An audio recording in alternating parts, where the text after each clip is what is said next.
The 2026 West Bengal Legislative Assembly elections represent a mathematical and logistical puzzle unlike anything in recent history. It is a highly polarized environment where an electorate of over 67 million people will dictate the trajectory of a vital eastern border state. Look at this map. The Election Commission has compressed the voting process into just two primary phases.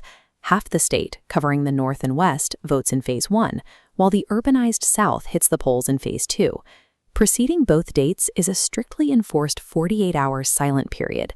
Physical campaigning, rallies, and media broadcasts are restricted, locking down the public sphere to ensure an uncoerced voting environment.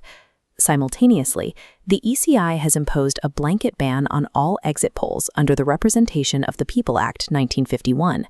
No data can be published or publicized until the final ballot is cast on April 29th. This creates an absolute data blackout during the most critical window of the election. Traditional, reactive polling methodologies are rendered blind. To accurately project the composition of the 294-seat assembly, we have to look past superficial sentiment tracking. Instead, we must build a predictive model from first principles, utilizing historical baselines, demographic math, and behavioral economics. We start by establishing the baseline.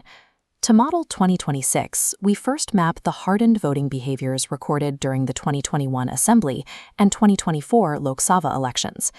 This chart tracks the two major parties across those cycles. The incumbent Trinamool Congress commands between 46 and 48% of the vote, while the Bharatiya Janata Party consistently captures 38 to 39%.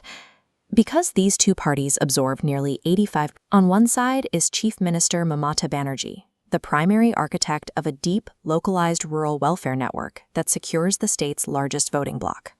On the other side is Suvendu Adhikari, the principal opposition leader spearheading a demographic expansion by consolidating an aspirational Hindu electorate in previously impenetrable districts. West Bengal has transitioned away from decades of single-party left dominance into a new epoch driven by subaltern identity mobilization and state-sponsored welfare distribution. Inside the assembly, forming a government requires crossing a simple threshold: 148 seats out of the 294 available.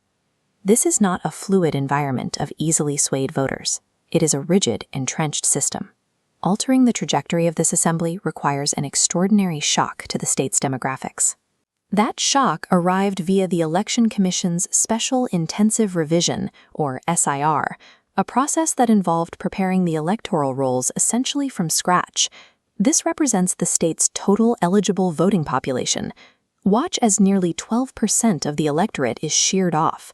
The denominator drops from 76.6 million down to 67.5 million, leaving a block of 9.1 million deleted voters. When we break down those deletions by demographic, a distinct asymmetry emerges.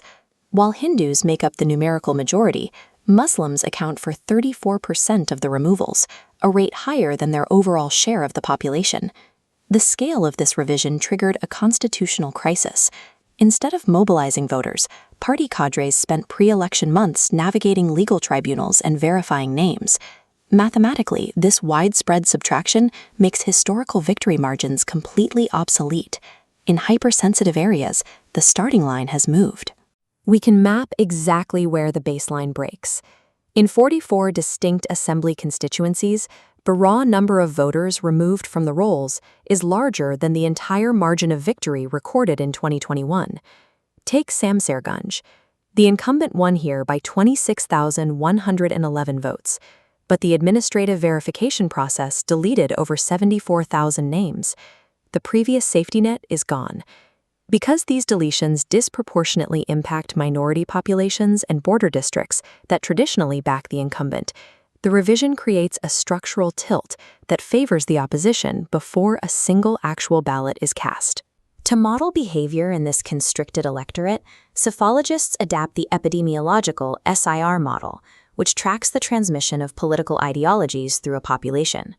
The S node represents the susceptible population. These are the persuadable swing voters and first-time youth voters whose loyalties aren't yet locked in. The I node represents the infected population. These are the committed cadres and base voters. Their function is to infect or persuade the susceptible population through social pressure and canvassing. The R node is the removed population, those who choose to abstain or are legally barred. Now we apply the reality of the 2026 rolls. We force those 9.1 million deleted voters directly into the removed compartment. This triggers a mathematical chain reaction. Expanding the removed compartment prematurely shrinks the pool of susceptible voters. There are simply fewer uncommitted people left to persuade. With the swing voter pool drained, the committed cadres in the infected node represent a larger proportion of the active electorate, increasing their systemic weight. The outcome won't be dictated by a wave of new persuasion, but by which party's committed base can better withstand these demographic subtractions. The math points toward a failure for third front parties that rely on S-node persuasion. In this sandbox, victory depends on which major party has the most unyielding, committed base to offset their losses. Recognizing that the model punishes broad persuasion, third front actors must utilize precision strategies to survive. The AIMIM has rejected a statewide campaign. Instead, they are executing a surgical strike, contesting exactly 12 specific minority-dense seats located near the border. Under national leadership, the party is attempting to build local infrastructure by consolidating voters who feel disenfranchised by the SIR deletions. Here is the data threshold. These 12 seats were chosen because the incumbents' past victory margins averaged over 54,000 votes. That number acts as a safety cushion. By operating exclusively within these high margin zones, AIMIM can recruit aggrieved voters and build local infrastructure while insulating themselves from the charge of handing a win to the BJP. They are optimizing for microgrowth while mathematically bypassing the immediate spoiler effect that could end their regional relevance.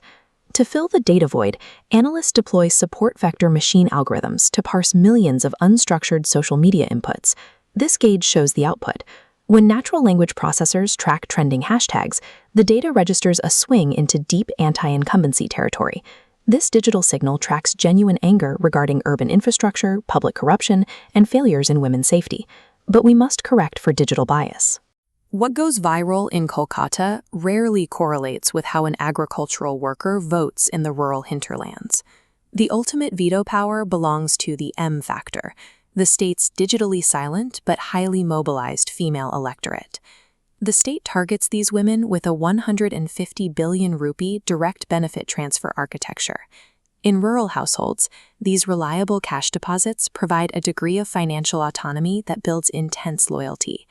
Hit a demographic block receiving tangible financial security with a digital outrage campaign, and it absorbs the impact without losing its structural form. Behavioral economics in this region suggests that physical, realized cash transfers consistently outweigh future manifesto promises and digital outrage. When we run all these variables through the sandbox, a final predictive trajectory for 2026 emerges. The opposition will capitalize on urban frustration and the structural shifts granted by the voter deletions to expand their footprint in the northern districts. However, the incumbent is positioned to survive this volatility through the sheer gravitational weight of their welfare-driven female voting bloc.